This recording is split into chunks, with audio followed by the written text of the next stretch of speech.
everybody. Thank you very much for coming and sharing in the joy. We have the joy of the creative permits, which means that we can now openly make and exhibit our work.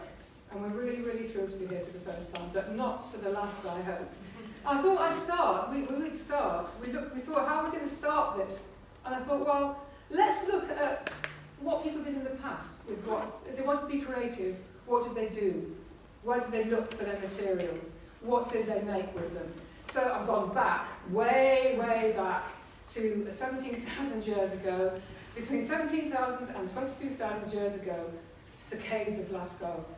I mean, I'm going to show you the picture now. And when I thought about what they'd done, here it is. This is a wonderful thing to me. This was the first, and it wasn't a creative process initially, because I think it was a ritual. They wanted to catch animals, and the way to catch them was to capture them literally on the wall. So how did they make it? And I did a bit of research. And what they did was they dug up red, yellow and black pigments. It was a really complex mixture. Ochre, hematite, goethite, I don't know what that was, goethite, and manganese.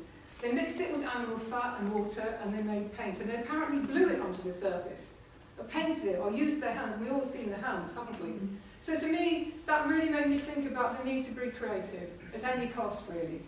So, moving on from that, this is the first of the materials, I then thought, well, how do you be creative if you're a mudlark? Has anybody heard of the Shadwell Shams? I love, yes, we all love the Shadwell Shams, don't we? Well, that's mudlarkers. Billy and Charlie. Well, between the middle of the 19th century, they were very poor men who lived along the banks of the Thames, and they decided that they wanted to mudlark, so they mudlarked.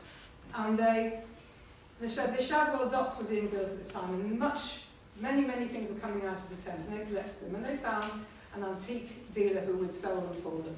And then they thought, well, we might be running out of it, but this is, maybe we'll just make some fakes. So they started off by making moulds with what they'd found. Then they thought, this is a bit boring. This is me sort of, thinking in the mind of an artist. I think we can make our own. So they made their own. These are not real artifacts. They were made by them. But you look at the strange faces and the wit there is in them and the creativity. Nowadays, they would be called naive or outsider artists. But that's the wrong context. They were actually thieves and fakers, and they eventually got found out because their techniques were really quite poor. They were very crudely made, and as the archaeologists became more knowledgeable about what was being dug up and how it was actually made, they were found out. And so they ended their days in ignominy. But what I was really thrilled to read is apparently people are faking the fakers. There are now fake artifacts, supposedly made by Billy and Charlie, that were not made by them at all. So I really like that. I know, it's funny, isn't it? Yeah.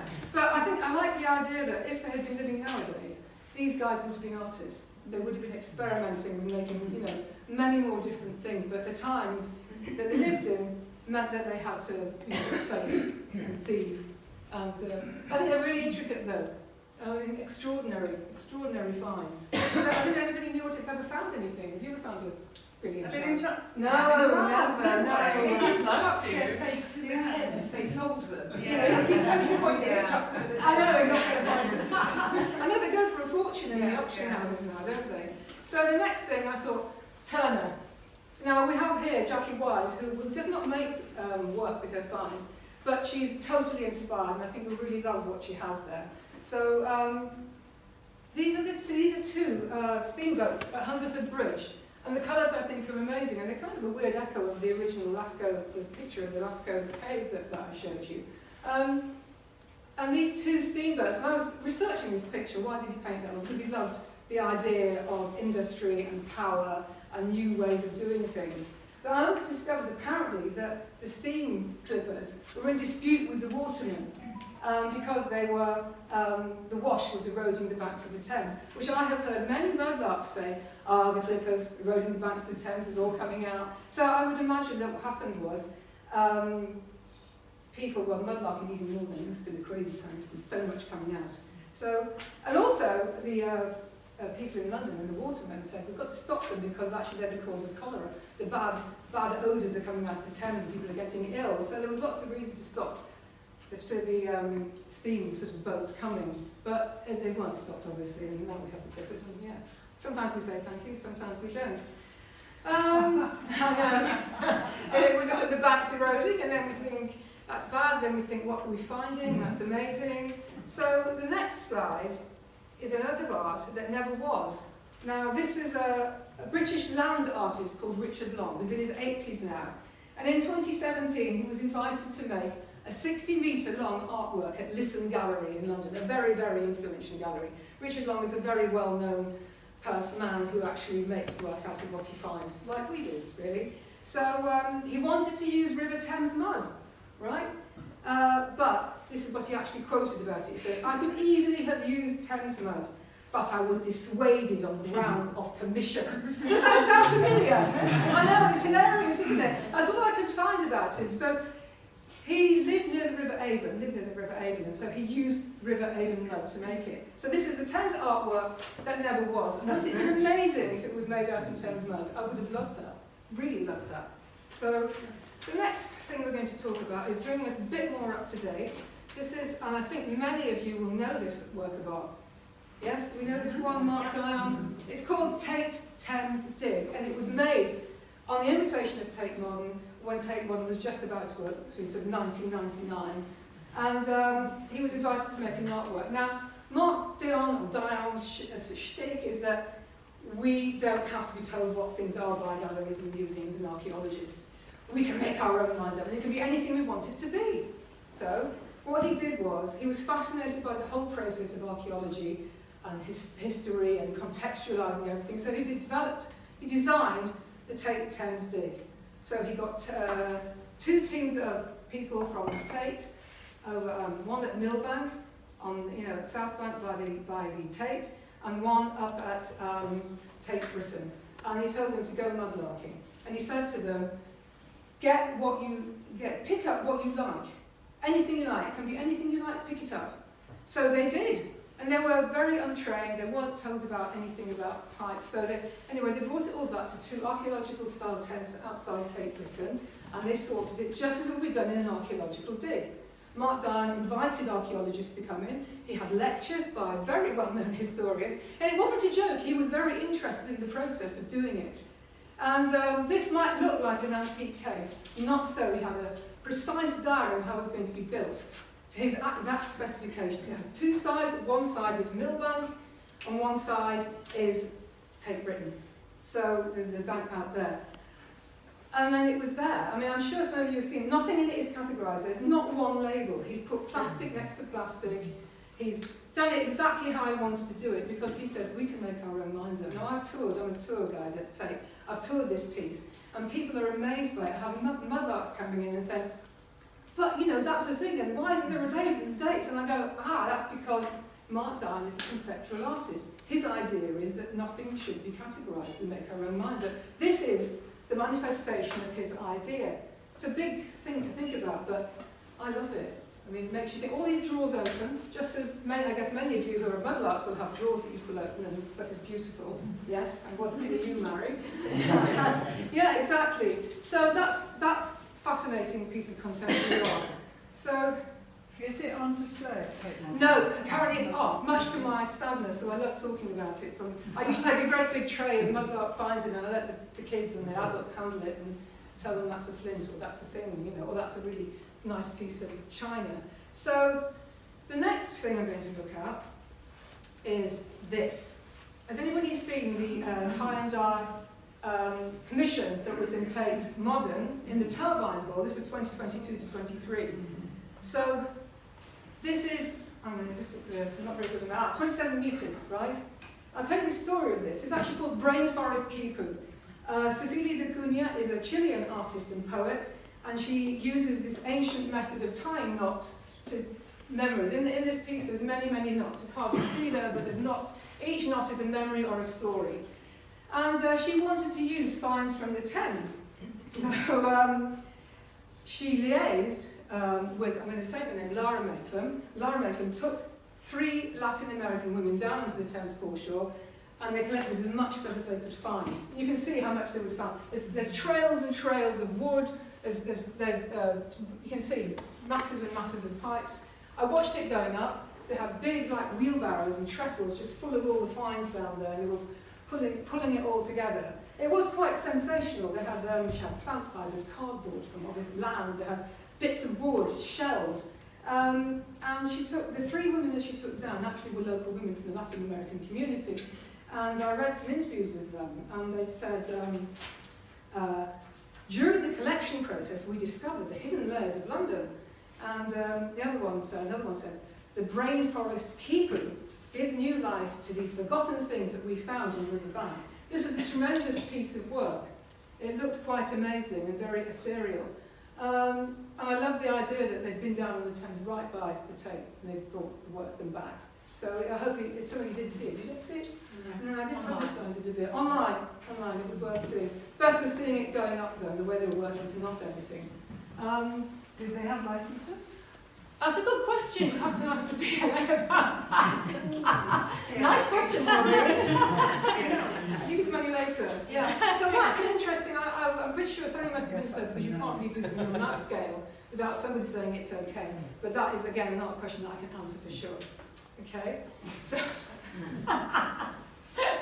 Okay. So the next one. Now, look at this. This was made in 2005 by a German artist called a jeweler called Bettina Dittelmann, and it's called the Millennium Necklace. Not because it reflects the millennium, but because she found all the pipes in it under the Millennium Bridge, which was the first place I ever mudlarked. Or I was down there with my husband, and I thought, oh, what's all this stuff down here? And that's when I realised there was a huge quantity of stuff down just there. I'd already mudlarked years before, but there was so much down under the Millennium Bridge, as we all know. She was a visiting artist to the Royal College of Art, to their visiting artist programme, and the remit was that she had to produce a piece of work and also guide the students through a project of her own devising. So she said the theme is white, and she was apparently very unhappy. She couldn't find any ideas. She wasn't in the wrong being in London. And she went down under the Millennium Bridge, and she found literally hundreds, as we know, of the pipe stems. And what she did was, she spoke to somebody, and I don't know who it was, but the person she spoke to gave her actually quite odd information. There was a bloke down there, she said, and he told her that they were pipe stems that were chucked over the sides of boats by all the sailors. But I don't know who he was and where he'd been reading about, mudlarking. It wasn't about, we know better, this is just cigarette ends from all the people who, you know what I mean? Anyway, wrong information. So she collected them, but what he did say to her, he said, you should make a necklace out of those. And so she did. And then she made, it's a very, very, very long necklace, really, really, really long. She used a special kind of binding wire to put them on, to thread them on. And it's now on permanent display in the V&A, and it's free to view, and it's quite extraordinary. I wish I knew how much it weighed. I really do, but it does look amazing. And she's used all sorts of pipe stems, all colours, and she's just kept stringing it and stringing it. I think it's a really great piece of art, actually. It goes beyond being just a necklace. It's just lovely. And what she said of it, this is the biggest piece of jewellery I've ever made so far. I am very content with it, as it says a lot about me, and even more about London. And I think we all think that about what we're making. We do. Whenever we pick up a piece of what we find on the Thames, we think about London. Well, I do. Who touched it last? Who were they? Where did they live? Next to this is a piece by a man called a ceramist called Robert Cooper. Robert Cooper. And you can see what it's made of. He's a very interesting ceramic artist. And this is called Grand Jet, or Grand Jeté, I have no idea, Grand Jet. And he calls it a candlestick holder, that's his name for it. It's quite eccentric, so he gives his pieces that kind of name. I've seen his work for a long time. When it was first on show, it was like maybe 75, 80 quid a pop. Now they are anything from 400 to 2,000. And he makes the most extraordinary things. And he says he really likes showing how they're made. He doesn't care if the glue shows. And he started apparently picking up bits of chewing gum and using it to stick his shirts together. I know, no end to creativity that Thames finds it. I know, it's disgusting, isn't it? But I love it. And what he's doing, he's actually colouring these bits of chewing gum, you know, neon and things like that. It's extraordinary. Very interesting. Yes. Ben Wilson. Ben Wilson, Yes. chewing gum artist. Yes, exactly, yeah. Ben Wilson, a chewing gum artist. So what he says about what his work is, I like the idea of fragments. There they are on the foreshore. And they get more precious as they age. I mean, they do, don't they? Everything gets more precious if we pick it up, wash it, look after it. And he says he's fascinated by the persistence of artifacts and ideas. So, you know, it's worth looking out for his work because it's really quite extraordinary. So that comes to the last thing on here. And anybody heard of Ruth Tomlinson? Now, Ruth Tomlinson is a very interesting jewellery designer and maker. She wants to celebrate 20 years in the business, so she decided what she would do. She would make rings from Thames-inspired. Now, she discovered this during lockdown, as many of us here probably have done downstairs. She discovered the whole process through lockdown, but she knew she actually had a permit, and she knew that she couldn't sell things, but she wanted to celebrate. So what she decided to do, she made 4 rings, and she called them. One was called Ode to the Craftsperson, the other one was Destiny of the Thames, and one was called Mudlarkers, and this one is called Time Capsule. And she was originally made these 4 rings to be thrown into the Thames for mudlarks to find. I know, it's great, isn't it? But I can see you want to go out and have a look already. But the V&A said, we actually want one of these rings for our collection, and she was really honoured. Genuinely, she was absolutely gobsmacked. This is the one that the V&A chose. And again, you can see that on permanent display in the Jewellery Gallery. It's very interesting to me that she knew all the routes, she followed them, and then she got V&A to actually choose one, and she donated it, I think. Anyway, I've shown you how it's displayed here. This is a hagstone, and she tied all the rings to a hagstone, it's a ring with a hole, a stone with a hole in it, and threw them in the Thames. And in fact, she got different celebrities to do it. So she generated an awful lot of interest in her work. I know, genius! Why can't we think of that? Have they been found? No. But the V&A said they wanted this one as a benchmark. So if anybody found one, now go out and have a look now.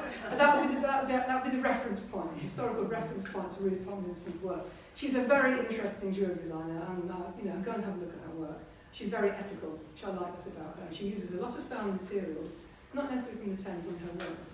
So, and on that note, that's the end. I just wanted to give you kind of a background to how people, way back, right up to now, are using Thames finds in their work, as we are. And I'm really proud of all of us. We did a really good job in getting the creative permits and being able to let loose and show our work in a venue like this. And we very much thank Hands-On History, Mudlarks, for asking us, and letting us have a go. So without further ado, I would like to introduce you to Jane Parker. Right, so first of all, you might notice it says at the bottom here, Amelia Parker. Amelia is my middle name, and when I came up with this idea, I decided to use my middle name to sort of delineate from other things I was doing at the time. Because it was just an idea that I had to make jewellery from certain kinds of pieces of clay pipe that I was finding. So we need to go right back to 2008, 2009. I'd always been going down to the Thames at low tide, having a look. On this particular day with a friend over at near the Museum of London Docklands, we were just looking around, and I picked up a little handful of clay pipes that were amazingly worn and rounded, and as I like to say, like coloured and coloured by time and tide, if you like, and eroded, so they were nice and soft. And my friend laughed at me, and I said, but they're beads waiting to do something. So you will have seen, as Alexandra was showing, there's so many clay pipes down on the foreshore, but I select only pieces that I know I'm going to do something with. So I've had friends with carrier bags of these things come to me. No. If I know, I know when I pick it up if it's going to be a centrepiece, or if it's, if it's nice enough and how I'm going to use it. I've got a vague idea what I'm going to do. And then it was a matter of sort of pairing them up, as you'll see as we go through. So 2008 was like 2009. I first had started making just necklaces that were fairly simple, just with beads and a piece, and putting a large piece and then symmetrically arranging them, giving them to friends that used to live in London who now lived abroad, so when I visited to them in other countries. And they encouraged me, well, you should do something. And I thought, yes, I will, but I need to come up with some designs that aren't out there, something that's different, which is why I came up with these, what I call my V3s and V5s. So vertical, 3s, vertical, and there's also H, 5s and 4s, which are horizontal. It's just the key that I was using. So I came up with these ideas, and then it was a matter of finding places to sell them, and my first market was at the Museum of London Docklands in Christmas 2010.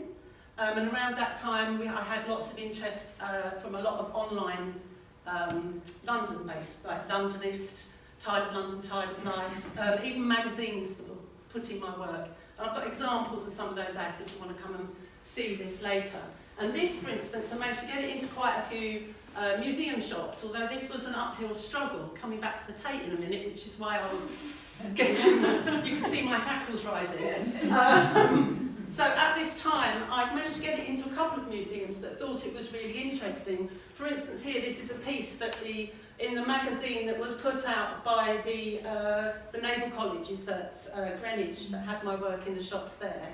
But the Tate and British Museum and quite a few others and the V&A were just not interested. They said it wouldn't have anything that was to do with artefacts, which was interesting at that time. So I got back in touch with the Museum of London, the Port of London Authority, who I'd checked with at the outset this was okay that I could sell their rubbish as my jewellery, because I was aware this was a form of skip diving, that you can't I can't make something from something that I found in your back garden.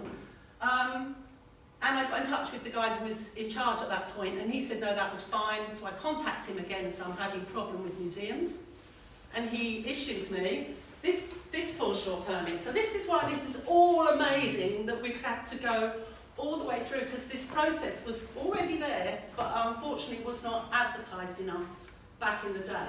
So I've always held this foreshore permit. Can you say what it says on it, Thames foreshore permit, it says the Crown Estate's got my face on it, and it says it's a standard permit, but also I was paying more for this privilege, if you like, because I'm making and selling, and it says collecting clay pipes to be used and sold as jewellery.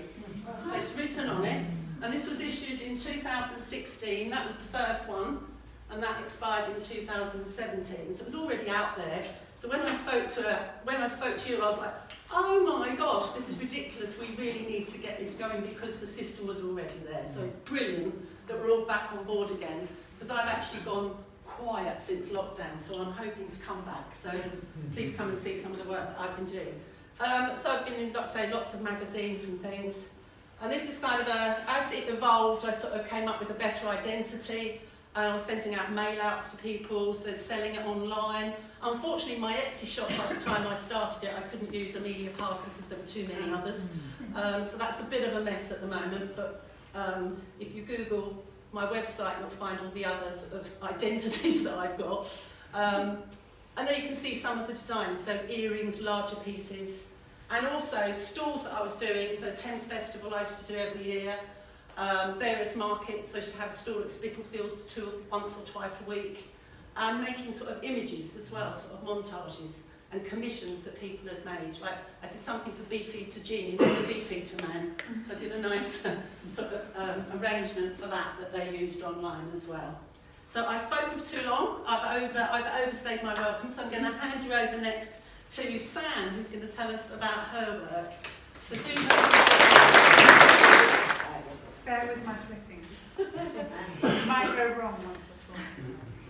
Hi, my name's Sam, and I'm a Mudlark, a fossil hunter and a creative artist, and I would say that I'm the baby of the group here in terms of being a creative artist. I've been making things for myself, but I've never done it commercially, so being a creative permit holder for the first time has given me an opportunity to begin to establish myself and explore myself as actually being an artist rather than just a maker for myself.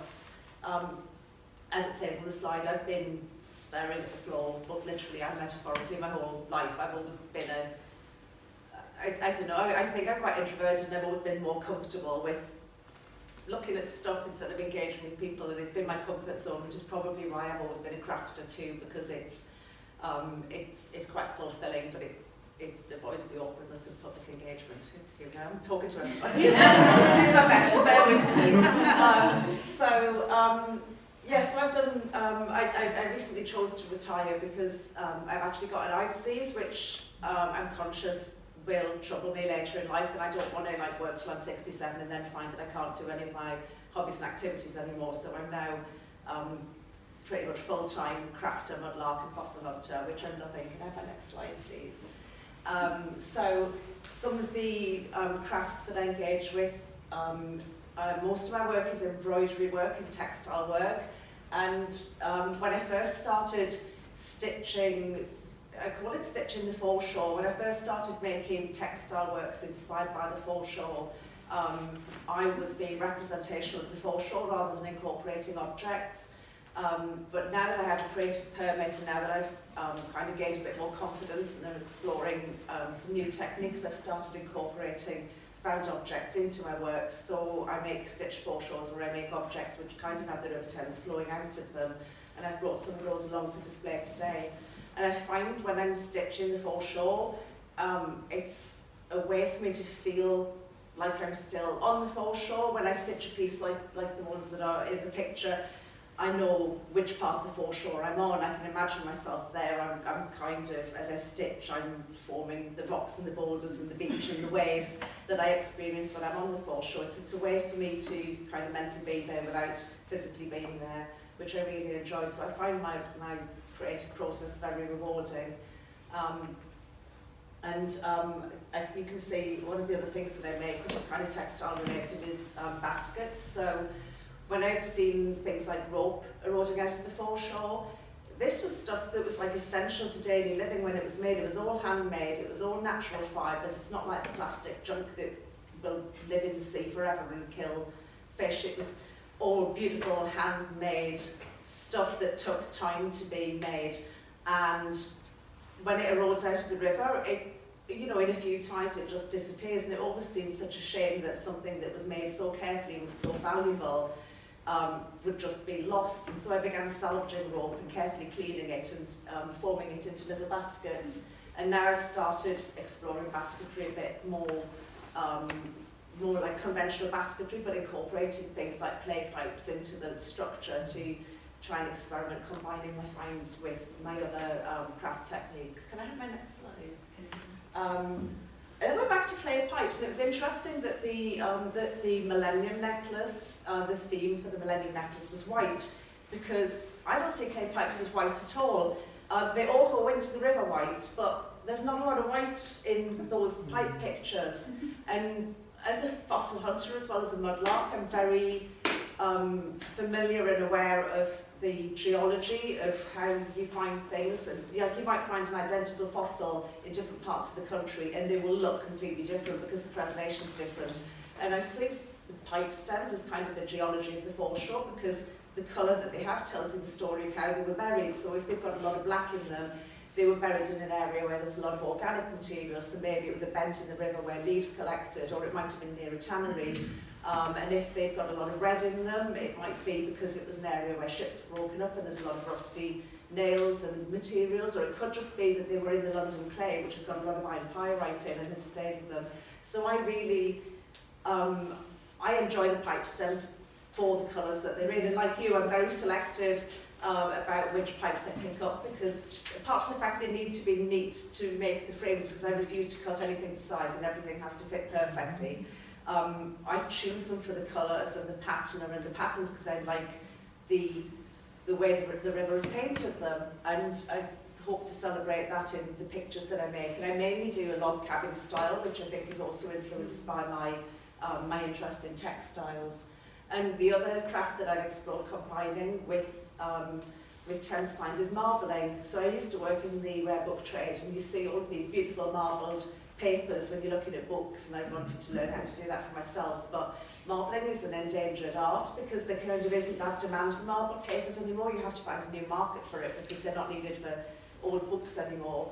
And I know that some marblers, yeah, they have notebooks and diaries and luggage tags and things made, and they also do things like marbling ceramic baubles for Christmas trees. And I thought, well, if you can marble a bauble, you can marble a clay pipe. So when I went off to learn marbling, it's like, oh, can I dip these clay pipes in there? And they looked amazing. So I marble clay pipes, and I've started making little clay pipe pin cushions, because I know that mudlarks find pins on the Thames, and so I thought, well, where do I put them? Because they're little fiddly things. So I've made little clay pipe bowls that are little pin cushions that you can pin onto your jumper and stick your pins in as you're mudlarking. Or if you work in textiles like I do, you can pin them on the edge of your work, and they're always there if you need a pin or a needle while you're working.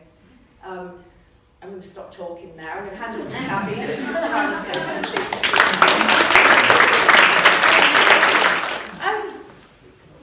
I'm not really used to public speaking, so you'll have to excuse me. I didn't organise myself to make any notes because I'm very much kind of, just go with it and see what everybody else says and go for it. So I've been in ceramics and clay so many years, initially inspired very much by my wonderful secondary school teacher 150 years ago, Mr. Clark, and he would always let me sneak into the pottery after proper lessons, and I would just spend time there making.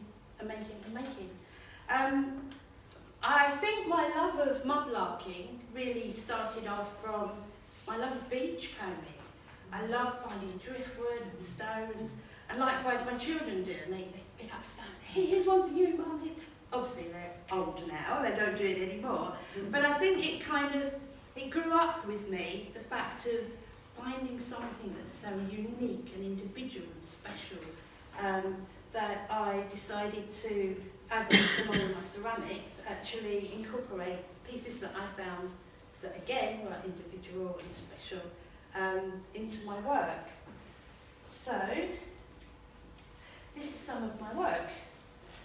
I don't think I'm a typical mudlarker. I think I'm still a bit of a toddler really, because you'll see me on the foreshore, not looking really seriously, but going, wow, look at that. I just get really excited by the shapes and the colours, and going back actually to the colours of what happens in the Thames, and there's no white pipes, that's absolutely true.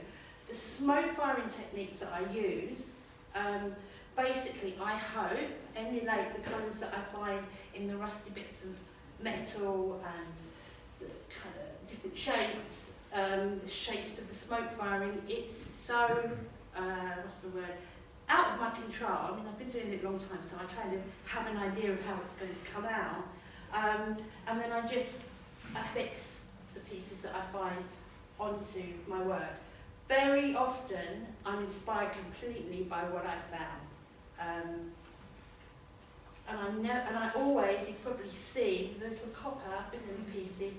I never change, I never compromise the integrity of what I found by gluing it on. I just think they're so special that if you wanted to take it off and keep it for that and not like the pot, that's fine. You can also probably see that most of my work has written text on it. It's a really unusual, weird and wonderful technique that I've developed over many years. For me, again, it makes each piece completely individual, because the smoke firing process, which I think my next slide shows, the smoke firing process actually destroys the text. It can do the text in relief. It all starts off, as you can see on the left there, stark white pieces of pottery, handwritten with Indian ink, which is really weird when you do it round a circle because you can't come back on yourself, so you have to write in a spiral. And then half of it's missing anyway by the time you smoke by it. The pieces get wrapped, look a little bit like Christmas gifts. They get dunked in copper and then they get fired. And there's such a variety of hues that you get that hopefully it makes each piece as unique as it can be, because you cannot replicate it. Very often I've had people say, oh, can you make me? And I'm like, well, I'd love to, but I can't, because I never know how they're going to come out. And for me, that's the absolute joy of that connection to the pieces that I find. We don't really know the story behind it. We can have an educated guess. But that for me is that joy of discovery, that uniqueness, and just that unpredictability, which is kind of me rolled into one, really. So thank you. I'm going to hand over to the amazing Molly. Thank you. I have made notes, but I probably won't. There we go. Okay, so this is me. I'm Molly. I grew up up in East London. I'm sure you've guessed that if you've ever spoken to me, because my accent is very East London. I've been on Mudlark for around 10 years, but where I grew up near the River Ingrebourne, and very close to the River Ingrebourne. So I always feel comfortable around water. So becoming a mudlark, it felt, exactly the right thing. It just was such an opportunity for me, because I'd always felt comfortable. And as a young girl, thinking health and safety now would be, a real no-no. But we used to, as children that are in the road where I lived, we would go to the river, we would collect stones, we would collect all sorts of things. Dead sticklebacks was another that my mum wasn't keen on me coming back with. But for me, so I've always been a collector, and I've always had a fascination with pattern and shapes. And I think, I think these 4 images of the shards, and I say shard, not sherd, so bear with me on that one, that's my accent again. But for me, it just absolutely encapsulates me, what I do, where I do like to find patterns and shapes, they fascinate me. And sometimes when I'm on the foreshore, I will find a piece, a shard, and straight away I know that is going to be a heart locket. Or I will see something, I think, oh my goodness, that will make an amazing brooch or something like that. So it's incredible sometimes that you just see something and I know then and there what that piece is going to be. Oh, and I've got an Etsy shop called Jewellery, and I've got my stuff out there. So I said I wasn't going to look at my notes, didn't I? Yeah, I do take great pleasure in creating. That finding something broken, something discarded, possibly centuries ago, and using it to create something new is just such an incredible feeling, as I'm sure, my fellow artists will also see. But the making process is quite incredible, actually. It is very calming, and it has a rhythm of its own. It can't be rushed. My average necklace may take 2 to 3 hours to create. And it's like the shard is saying, this is special, work with me. This is going to be something special. And I really feel that there is a connection to the past. And as a mudlark, whatever we find, we often think, like we've already commented about, who touched this last, why did it end up in the river? So for me, it is working with something that's old, something that belonged to somebody, is just really magical. My creations. Everything, I think we've pretty much all said this, but each creation is totally unique. You're never going to find the same shard twice. You might find lots of willow pattern and obviously lots of Staffordshire slipware. That's a very common find on the foreshore. But each piece of jewellery is absolutely unique, and I love that sense of making something very different. As you can see, that this is the kind of stuff I make, but I also have started cutting out. So the flowers you can see on the figure, on the bust, the head there, are all pottery pieces I found along the Thames. Quite small, I've got it with me actually so you can have a look, but they're quite tiny. But for me, I like to challenge myself, and I thought, okay, you can make perfect circles now, you can do this. How about, wouldn't that be lovely if that particular piece, it was I think one of my first pieces was the leaf necklace. How can I do that? Shall I cut it out? So it was real trial and error, and I think I'm well known as a mudlark for having my long nails, and you can imagine that, they weren't always looking quite as pristine while I was trying to cut out. So for me, it was just that sense of creating something that was discarded and trying something different. So I'm really into, at the minute, the cutouts. So any other mudlarks there, if you see anything with a flower on it, please save it for me if you don't want to. But that's me, and I'm now going to hand over to Jackie. Thank you. Hi everyone. Again, I'm not a public speaker, so just bear with me. This is me in my garden studio, where I keep all my mudlarking finds for inspiration.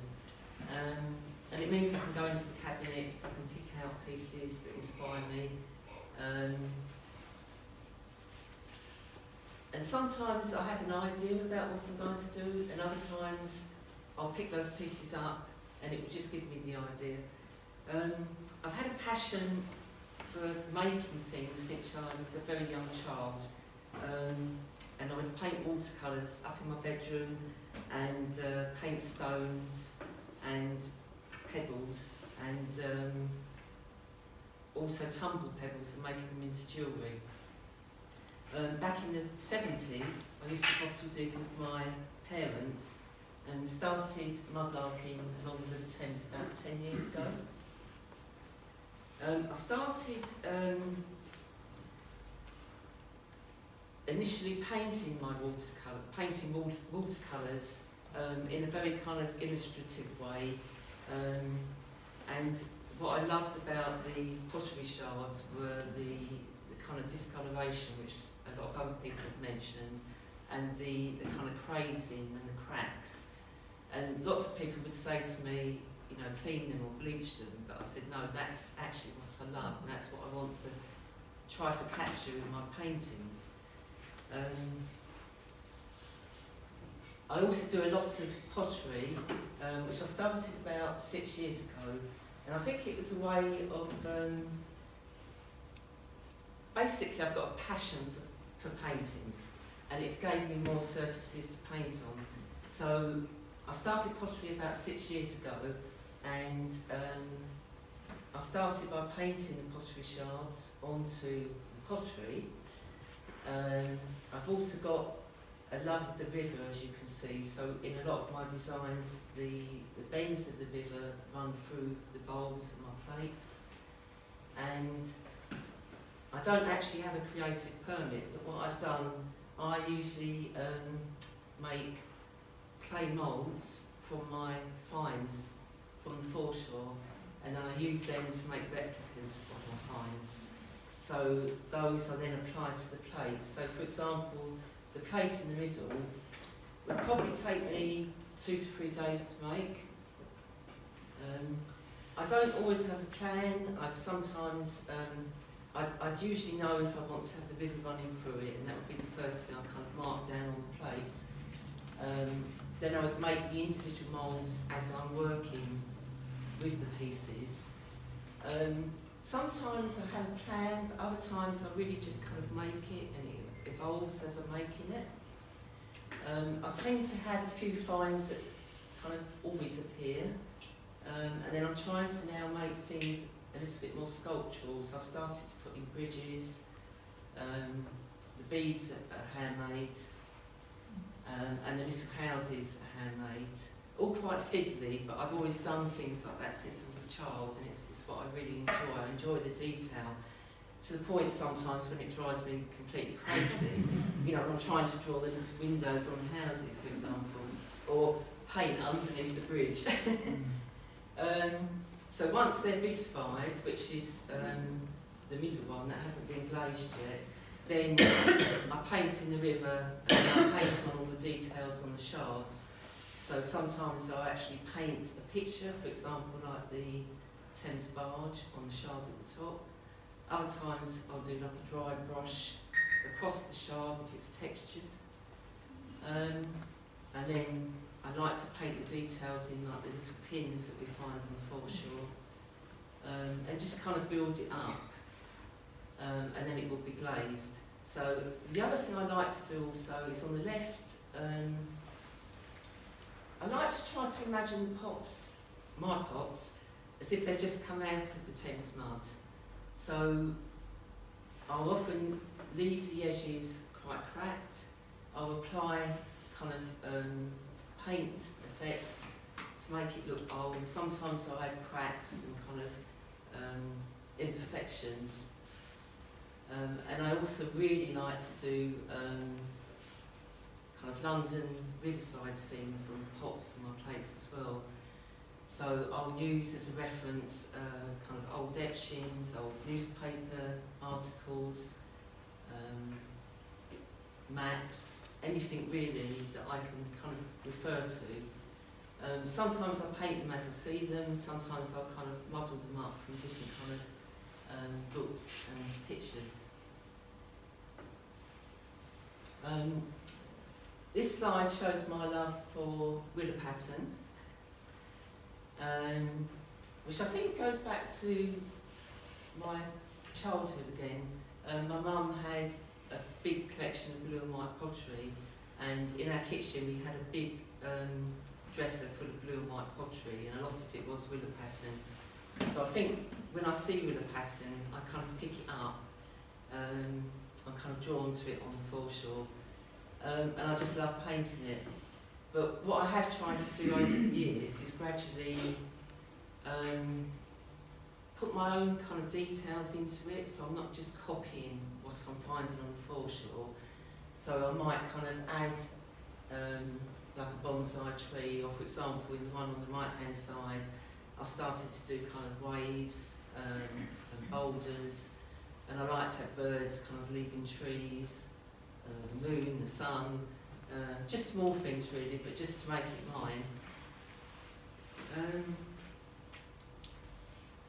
I'll just look at my notes, sorry, because I'm not very good at this. I rarely use a sketchbook. I think it's because I never had a formal education in art. I never went to art college. I had some very good kind of teachers, and I've gone to pottery classes and art classes. But I don't really use a sketchbook. I tend to kind of hold ideas in my head, and then they will express themselves as I'm kind of painting or making. And I like the fact that they can kind of evolve as I'm making them. I don't think I can say anything else. And I'd like to introduce Madeline. Right, well hello everybody, my name is Madeline Marsh. I'm a West Londoner, born and bred, and in fact my very first childhood street was called Riverview Gardens, and I'm sure like all of us here, I haven't stopped looking at the river ever since. And as well as a child, I was a collector, I loved my clothes, I liked antiques. So when I first started working in the 80s, in my 20s, I became a writer and broadcaster, specialising in antiques and collectibles. I edited Miller's Collectibles Price Guide for many years. I wrote quite a few books. I did the roadshow. I did lots of things. But it was also in the 80s that I started mudlarking. And I remember actually the first sort of pipe, a bit of pottery I picked up, I just thought, oh, this is an ordinary thing dropped by someone just like me. And it was that magic of the mundane that makes history properly come to life in your hands, and I was absolutely hooked. Now, I didn't begin making till I was in my 50s. Could I have the next slide, please? And I went through, I hadn't made anything since school. I had this absolute road to Damascus conversion. I thought, oh, I really want to make. And slightly segueing off topic, menopause, ladies and gentlemen. Everyone tells you the rubbish stuff about it, oh, it's dreadful. I actually found that as one type of creativity left me, another one came pouring in, and I wanted to make, and I began making for me, then other people wanted it, and bizarrely, not deliberately, it changed my life. It is what I do full time now. And pretty much the first thing I started making with was my mudlark finds, because to me they'd always seemed like little words really, and now I could put them into stories. And so I make in different media, I make sculptures. Could I have the next slide please, as well. So, and then the sculptures I do birds, crabs, fish, and it's objects that celebrate the fantastic wildlife of being on the Thames. I mean, isn't our city amazing? There you can be in the heart of London, and actually what I've got in that room is a cormorant eating an eel. And I saw that during lockdown. It is one of the magnificent things of our city. Could I go back one? Sorry. Oh, I'm sorry. Sorry, I'm not going to go backwards again, if that's all right. Go back to the, thank you. Yeah, I also like, Bolly and everyone here, I make jewellery because I've always loved a bit of dressing up. My dressing up box was where I lived as a child. And the thing about jewellery, I like the recycling, I like the fact that, as Bolly said, everything is unique. But I also like things that tell a story and have a history. I think jewellery should be a conversation piece. And if we can go back to the mirror again, please. Thank you. So, and the biggest conversations I have with my finds is the mirrors that I make. And they, like for example, that mirror, it's predominantly Victorian and Edwardian. It tells you what people ate, what they drank, what medicines they use, and I identify everything. There's over 100 items on that. I turn into the most boring person on the planet as I make them all have a conversation with each other. But as part of this conversation, I always take them round to the present, and this mirror is in the back room. I'll show you this thing here, because, okay, so for example, one of the things I do is follow the history of smoking. So, you know, but I will take it from clay pipe to the dominance of the cigarette, players who were producing 75% of all the fags smoked in Britain in the earliest 20th century, or matinee for the ladies.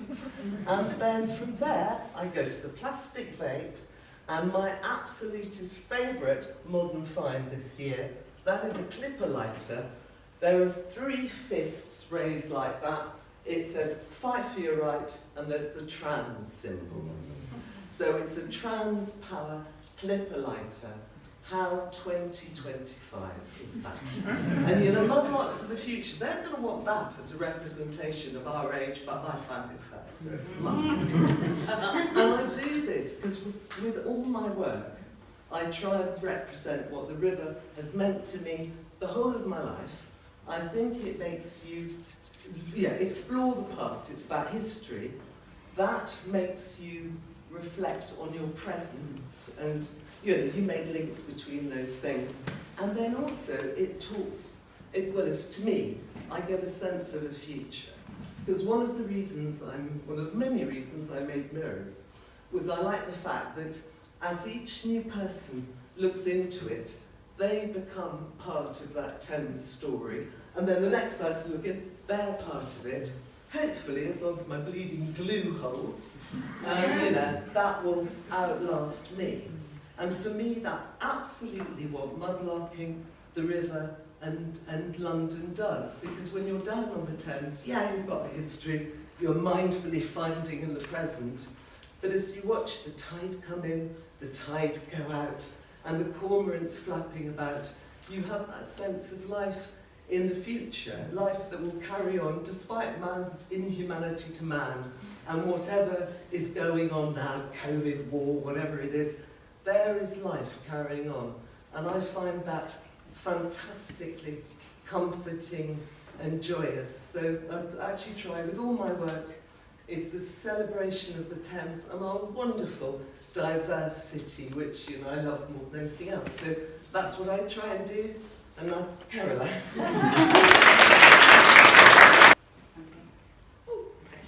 Yeah, just a quick, I wasn't meant to say this, but I just wanted to say how amazing it is to sit here with these artists and listen to these stories and threads, which actually I almost don't need to do much more. They've spoken so brilliantly about the history, and I resonate completely. I haven't really met the artists in person before, and it's an absolute joy to realise that I connect personally, not only with the river, but with all these creative people. So my story is very similar. I worked as a child finding pottery and bottles and dumps and connect with all sorts that I found so from the beginning, and started making these series of works and sculptures incorporating the finds. There's a lot of work that I do that is hard to explain, and I quite like working in the abstract and more sort of resonance and feel of the river, rather than the sort of explanatory. Just going to the next slide. So I find metal in the river, like lots of the artists. This is a series of buckets I did for another Thames Festival project, which related to individual islands and places on the river. Either specific places or just ideas and feeling about the river. And I found the handles. The one on the top right is fired into the clay. It's a system that I don't do very often now, because a lot of the metal, I don't know what I'm finding, and it will explode and disappear.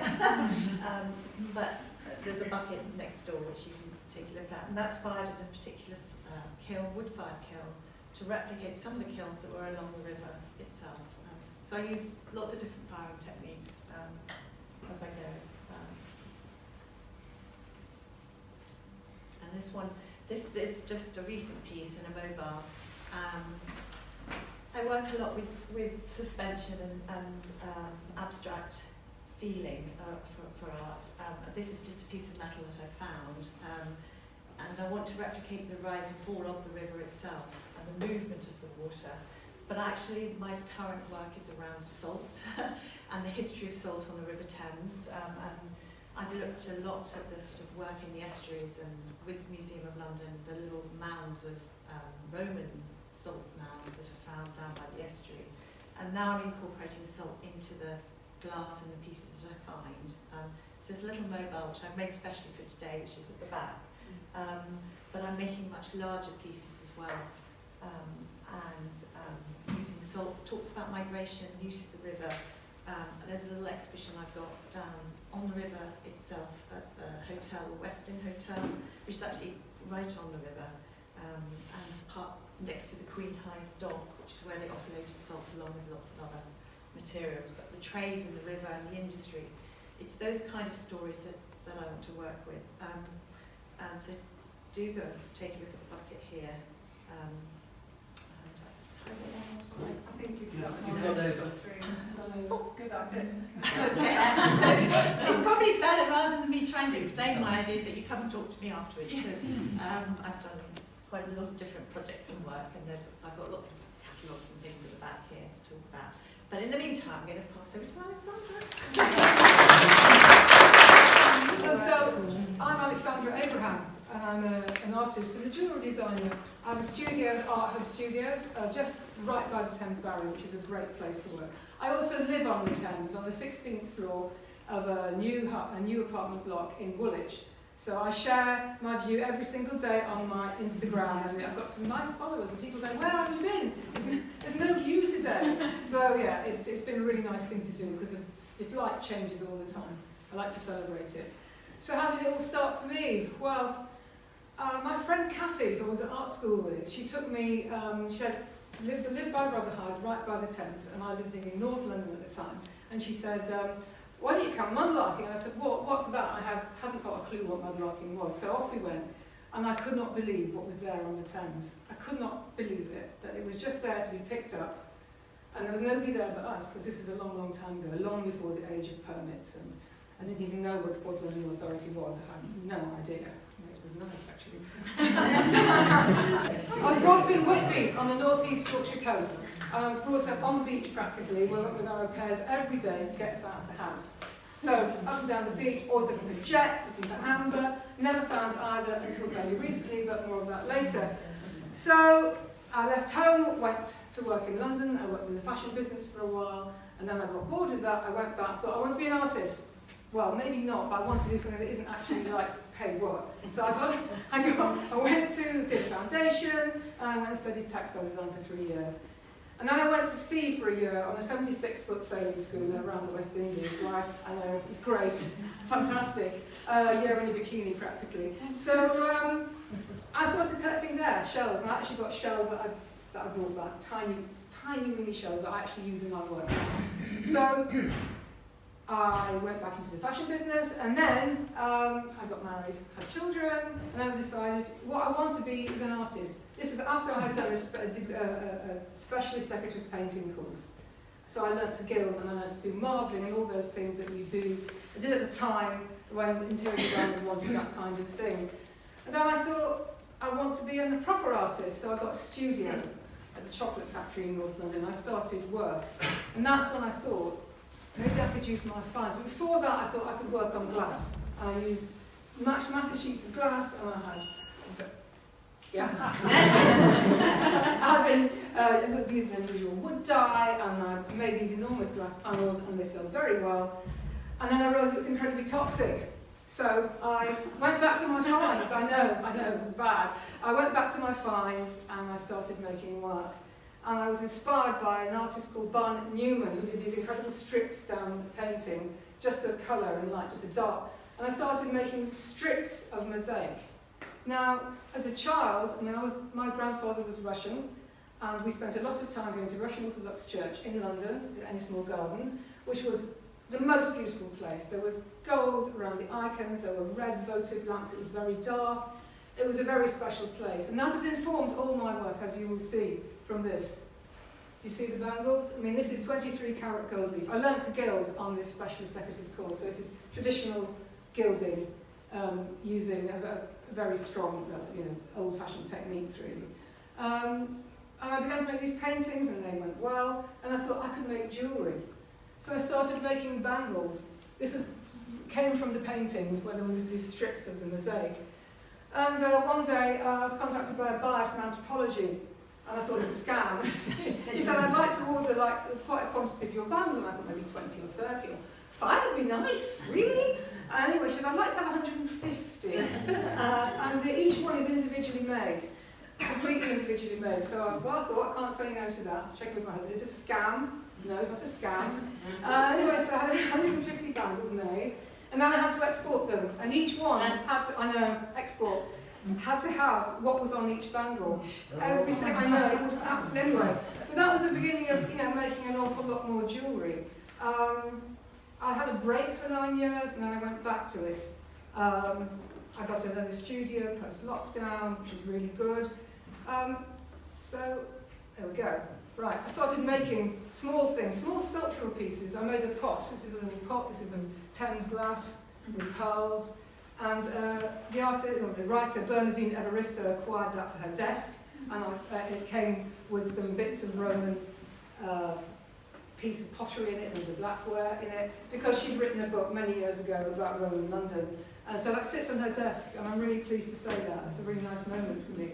And you can see I've got some of these pieces here. That's a blue dragon. It looks like somebody acquired that. There's a piece of marble from the Thames with a shell from Whitstable with a pearl in it. So I never ever cut my finds to fit. They find their homes together. And if they don't fit, they go into a pile that won't fit. So I used to cut, but then I decided now I must leave them with some integrity. So moving on, because I know that everybody wants to ask questions.